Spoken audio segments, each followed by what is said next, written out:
ఇప్పుడు విజయోత్సవ సభ నీకు సిగ్గు అనిపిస్తలేదా? ఇప్పుడు పెళ్లి చేసుకోకుండా వచ్చే నెలలో చేసుకొని కళ్యాణ లక్ష్మి ఇప్పుడు వస్తుంది, తులం బంగారం వస్తుంది అని తక్కువ ఆశ పెట్టి ఒక్కరికని ఇచ్చినవా తులం బంగారం? నీకు ఏమిచ్చావు? ఇవాళ ఖర్చు అంతా కూడా ఎవరి ఖర్చు? ప్రభుత్వ ఖర్చు కాదు అది. దయచేసి నేను ప్రెస్ మీడియా వాళ్ళని రిక్వెస్ట్ చేస్తున్నా, ఇది ప్రభుత్వ ఖర్చు కాదు, మహిళా గ్రూపుల ఖర్చు. మహిళల మీదనే భారం పెడతాను సిగ్గు లేకుండా.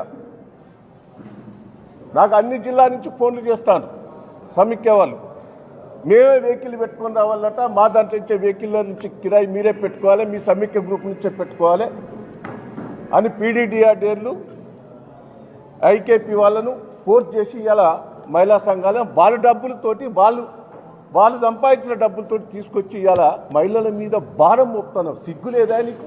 ఇప్పుడు విజయోత్సవ సభ నీకు సిగ్గు అనిపిస్తలేదా?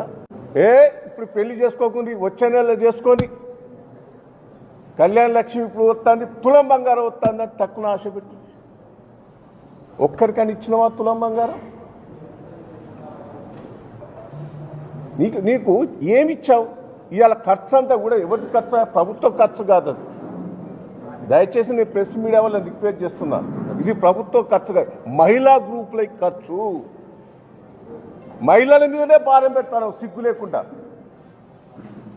నాకు అన్ని జిల్లా నుంచి ఫోన్లు చేస్తాను సమీక్ష వాళ్ళు, మేమే వెహికల్ పెట్టుకొని రావాలట, మా దాంట్లో ఇచ్చే వెహికల్ నుంచి కిరాయి మీరే పెట్టుకోవాలి, మీ సమీక్ష గ్రూప్ నుంచే పెట్టుకోవాలి అని పీడీడీఆర్డీలు ఐకేపీ వాళ్ళను ఫోర్స్ చేసి ఇలా మహిళా సంఘాలను వాళ్ళ డబ్బులతోటి వాళ్ళు సంపాదించిన డబ్బులతో తీసుకొచ్చి ఇలా మహిళల మీద భారం మోపుతాను. సిగ్గు లేదా నీకు?